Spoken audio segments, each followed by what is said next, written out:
carta para os irmãos que ficavam em Roma, ele ainda não tinha ido até Roma, mas ele já havia no coração dele o desejo de pregar o Evangelho aos irmãos que estavam em Roma.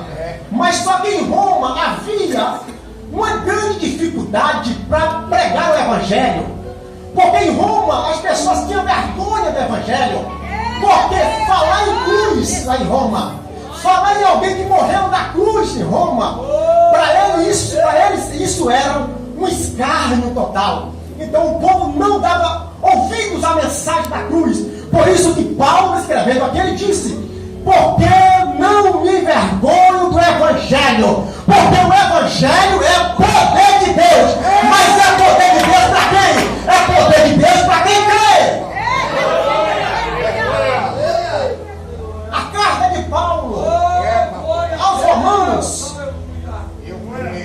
é considerada pelos estudiosos como a carta da salvação, ou o Evangelho da salvação, porque contém na carta aos Romanos muita ênfase à salvação da alma e também fala sobre o juízo final. Então por isso eu tenho muita alegria esta noite de ministrar a palavra de Deus, falando sobre esta carta e sobre tudo que está escrito aqui, que aponta para a salvação da alma, que é a coisa mais importante. Todos nós estamos aqui esta noite é porque almejamos entrar na glória. E para falar sobre isso,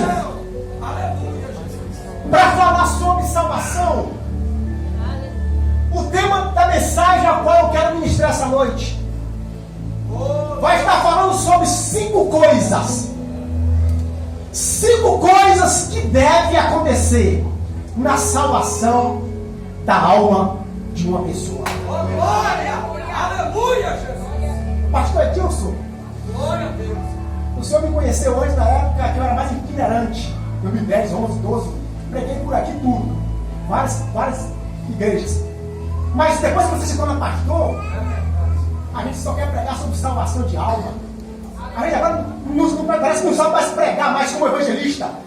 Sempre aquela mensagem mais voltada ao ensino, a salvação da alma, que é a coisa mais importante. O pastor preocupa muito com a salvação da alma dos seus filhos espirituais.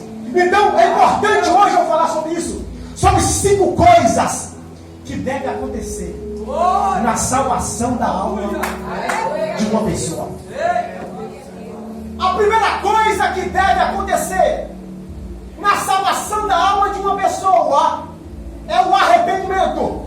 Primeira coisa, para uma pessoa ser salva, tem que haver o arrependimento. Por quê? Porque o apóstolo Pedro, pregando no dia de Pentecostes, quando Pedro começa a ministrar a palavra, a multidão se arrepende e pergunta para Pedro: o que nós podemos fazer para ser salvo? Já ouvimos o Evangelho, mas o que podemos fazer para ser salvo? O apóstolo Pedro disse: arrependei-vos e creia em Jesus Cristo para perdão dos vossos pecados. Então a primeira coisa que nós precisamos entender esta noite é que, para que haja a salvação de uma alma, a primeira coisa que tem que acontecer é o arrependimento. Mas pastor, o que é o arrependimento, pastor? Glória! Arrependimento não é um remorso. Arrependimento não vem do coração.